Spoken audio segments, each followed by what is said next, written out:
嗨，大家好，我是坦平叔。今天是2025年9月11号。这一期我们继续聊聊俄罗斯入侵乌克兰，看一看乌克兰战场上又有什么变化。今天是俄罗斯侵略乌克兰的第1296天，也是乌军进入库尔斯克的第402天。在前线一共爆发了195次战斗。在波克罗夫斯克方向乌克兰国防军继续在波克罗夫斯克地区开展反攻行动。近日，俄罗斯军队已被赶出潘基夫卡、马亚克、辛特罗伊茨克、新经济城和拉金等定居点。沃洛基米里夫卡定居点面积1.53平方公里，现已完全被乌军收复。根据俄罗斯方面报道9月10日，乌克兰武装部队于9月10日向俄罗斯境内发射了100多架无人机。俄罗斯国防部在电报频道上报道此事。据俄罗斯国防部称乌克兰无人机对俄罗斯境内袭击发生在莫斯科时间9月10日0时到5点之间。在此期间，防空系统在俄罗斯的13个地区和黑海上空击落122架乌克兰无人机。击落乌克兰无人机数量最多的地区是布良斯克，共有21架，另有17架乌克兰无人机在克里米亚上空被拦截，在黑海上空击落15架。9月9日夜间，俄罗斯防空部队在6个地区和黑海上空击落31架乌克兰无人机。俄罗斯的比尔格莱德州、库尔斯克州以及克里米亚、克拉斯诺达尔边疆区、坦波夫州和沃罗涅日州均遭到乌克兰无人机的袭击，这是俄罗斯国防部的说法总之都被击落但是乌克兰方面说法显然不一样。乌军发射数百架导弹袭击俄罗斯的莫斯科、罗斯托夫、克拉斯诺达尔等10个地区，克里米亚也遭到打击。乌军无人机、火烈鸟导弹袭击克里米亚大桥附近的区域，多地发生爆炸。比尔格莱德、普罗霍罗夫卡油库、萨拉托夫的恩格斯空军基地、俄罗斯野战弹药库、俄军第41合成军第20近卫摩步师指挥所等目标均被击中。另乌军第14无人机团还袭击俄罗斯弗拉基米尔州的沃罗托沃泵站，莫斯科环线输油管道的柴油供应再次中断。乌军还发射导弹、无人机导弹袭击顿涅茨克州的叶纳基耶夫俄军部署点，乌军出动战机轰炸前线多个俄军目标，俄军损失惨重。乌军连续攻击与军事有关的俄罗斯能源基础设施，除了打击克里姆林宫的钱袋子之外很大程度上也是为了破坏俄罗斯的军事后勤。有消息称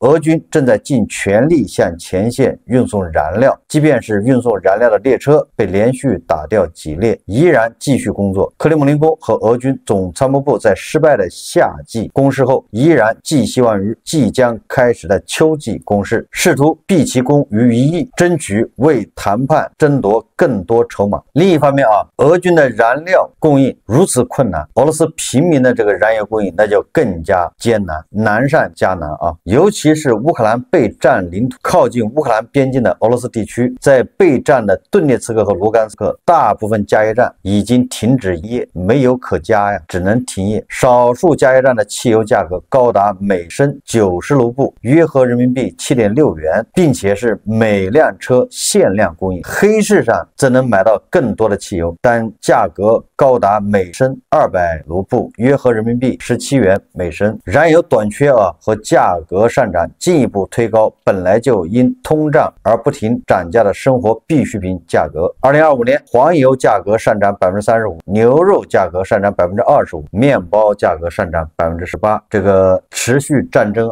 之下，俄罗斯老百姓也有福了。乌克兰方面评估至2025年8月底已经消耗俄50%到75%的军火就是库存去俄军事化上半场已经完工。关于这个俄军在战场上取得的成绩，英国前国防参谋长、海军上将安东尼拉达金他如此评价说俄军当前在乌克兰战场的表现，他打了个比喻他说如果一只蜗牛在2022年2月24日从顿河畔罗斯托夫开始向西移动，到今天它已经穿过整个乌克兰和半个波兰，也就是从俄罗斯侵略乌克兰开始，俄军就在进攻乌克兰。这时候有一只蜗牛啊，也从这个罗斯托夫出发，到今天啊，这只蜗牛应该已经横穿整个乌克兰，到达波兰中部。这什么意思？这就是这个英国人啊嘲笑俄罗斯人比蜗牛还要，所以什么一字缠舌症、钢铁洪流，什么各种优势，它的速度比不上一只蜗牛。泽连斯基就说过了，照这个速度啊，俄军想要拿下整个顿涅茨克还要4年时，而且要100到200万人的生命才能换。话说回来啊，虽然俄军的速度进攻效率很低，蜗牛都已经爬到了波兰中部。虽然蜗牛啊没有到乌克兰的中部，波兰中部，但是俄罗斯人的飞机、无人机是真的飞到了波兰上空。根据波兰武装部队作战指挥部发布的声明啊，2025年9月9日至10日夜间，俄罗斯对位于乌克兰境内的目标发动进一步大规模打击。在俄罗斯袭击乌克兰目标期间，我们领空多次遭到无人机侵犯。根据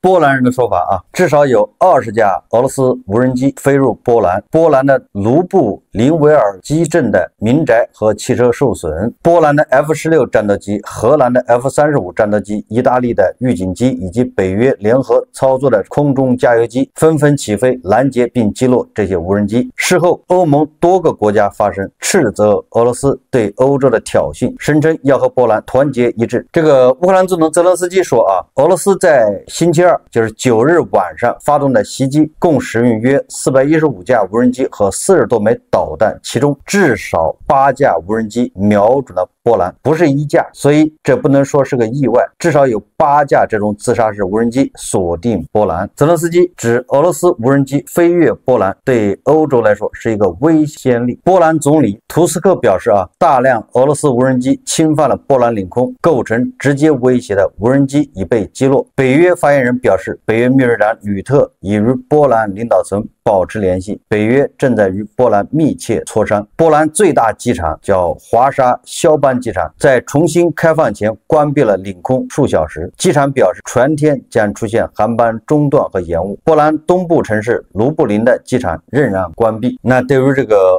沙俄的无人机，不是1架，有的时候是19架，有的时候是20架进入这个波兰领并被击落。各方什么反应呢？首先是俄罗斯啊，9月10号，俄罗斯驻波兰大使馆临时代办安德烈奥尔大使表示，波兰方面未提供任何证据证明其境内被击落的无人机来自俄罗斯。奥什达尔表示，我们认为这些指控毫无根据。波兰方面未提供任何证明这些无人机来自俄罗斯的证据。他指出，以往类似事件经验表明，波兰不会用具体事实来证实其言论。奥尔达什强调，俄方无意与波兰发生任何冲突，但遗憾的是，在波兰当局仇俄情绪高涨情况下，我们也不指望他们能够听取我方立场。就是俄罗斯的这个流氓嘴脸啊，那意思就是反正你爱咋地，我就不承认，打就打了。这次是试探啊，就是看波兰和北约的反应。如果北约不认为这是对波兰领空的侵犯，对吧？那下一次还有更多的，下一次就直接炸那个热舒夫机场，对吧？这次也是试探，因为毕竟波兰是北约成员国啊，它上面有北约的这个，对吧？预警系统、防空系统、爱国者导弹等等，所有啊美西方运到乌克兰的武器，绝大部分都要先到这个波兰的热舒夫机场，然后从那儿再上火车或者是其他的方式运进乌克兰，那是个非常重要的中转站。保不齐啊，这样试探之后，俄罗斯就要轰炸热舒夫机场，为什么呢？反正你北约你们也不敢。这个波兰的总理呼吁啊，启动北约第4条款，我也看了一下，第4条款啥意思？也就是遇到紧急情况，召开北约会议进行紧急研讨。这个波兰的总理图斯克还说啊，波兰正处于自第2次世界大战以来最接近武装冲突的局势中。实际上这就是一次预演啊，如果乌克兰输了，那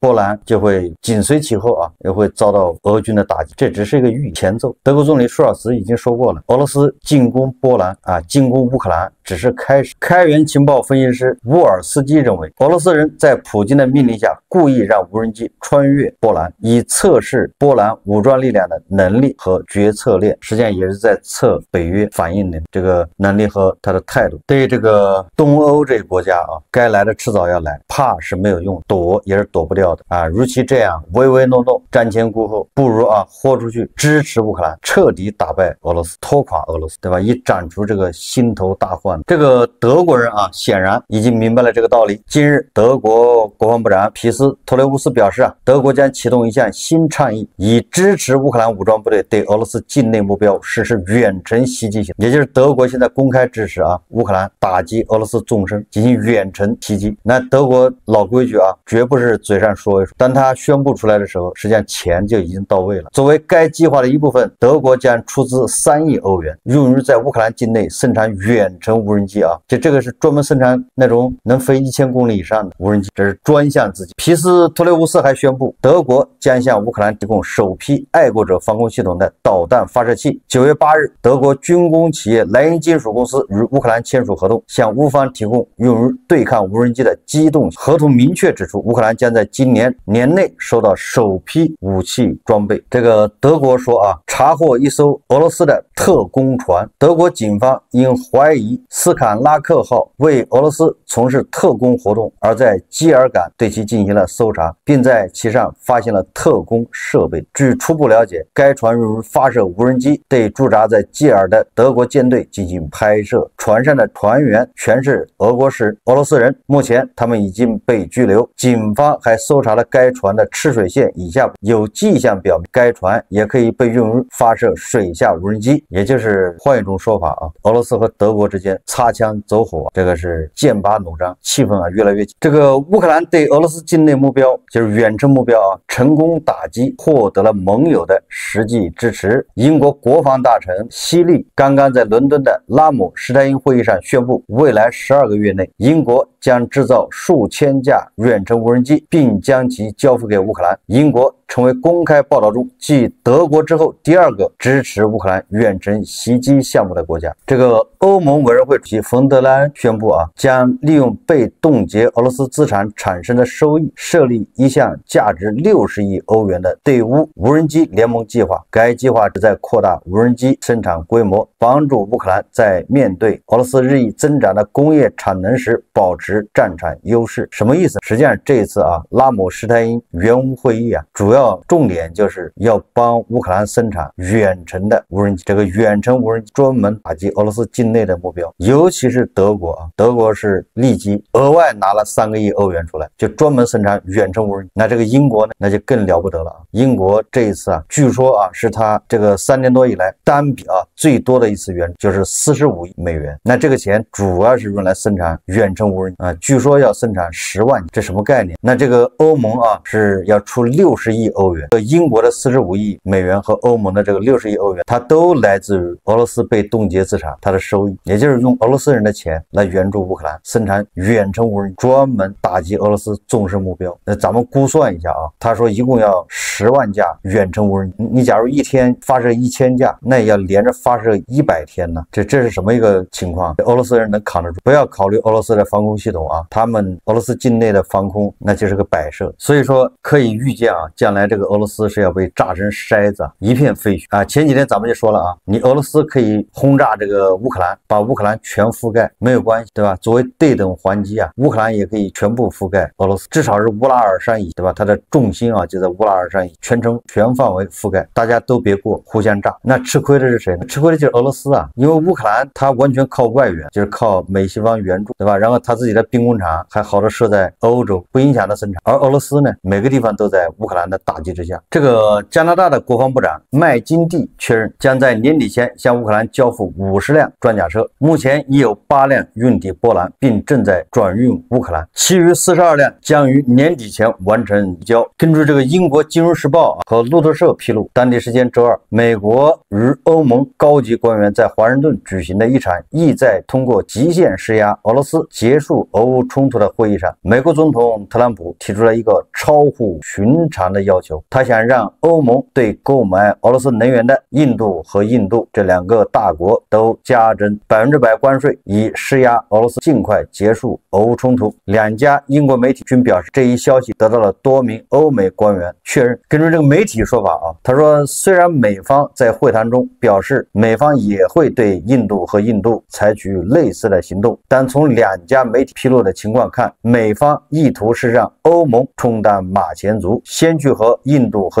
这两个大国动手，然后美方才会跟进。简单点说啊，也就是得欧盟打前阵，这个美国要伺机而动，也看看有什么效果再说。不过说《金融时报》透露啊，欧盟对于用关税施压印度是心里没有底的。一方面，两国都与欧洲在贸易上有着紧密的关系；另一方面，欧盟也有国家正在购买俄罗斯的能源。实际上啊，这个二级制裁啊，它得有前提条件，对吧？如果没有前提条件，实施二级制裁只会起不到作用。什么前提条件呢？首先第一个啊，欧盟还有美国要跟俄罗斯，对吧？要从经济上隔绝，不仅不能进口它的石油、天然气，最好不要跟它做生意。官方啊就没有要跟俄罗斯做生意的，这是第一个，这是前提啊，就是你自己都做不到，你要求两个印度做到。第二个，那你欧佩克还有美国这产油国啊，那你就得想办法怎么样增产，对吧？毕竟啊，如果大家都不进口俄罗斯的石油，那全球石油它就有缺口，油价就会飙升。应对办法就是欧佩克和其他产油国要加大能源的供应，要开足马力生产。事实上啊，不管特朗普他是怎么想，就是他主观是怎么想的，咱谁也说不好。他反正每天啊都变几回，翻脸比翻书还快。我们只说客观上，对吧？大家都能看到，客观上是自从特朗普当总统以来，是不是俄乌冲突越来越升级？这个是不争事实啊。双方的无人机数量是越来越，对吧？前天俄罗斯还对乌克兰实施了就是侵略以来最大的一次无人机袭击，无人机加上导弹，七七八八的，一共有1000架，这什么概念？在前线，俄军打得更起劲，每天上万人数急剧上升，这难道是巧合吗？特朗普啊，一边说啊，不要让那些漂亮的年轻人死去，每天对吧，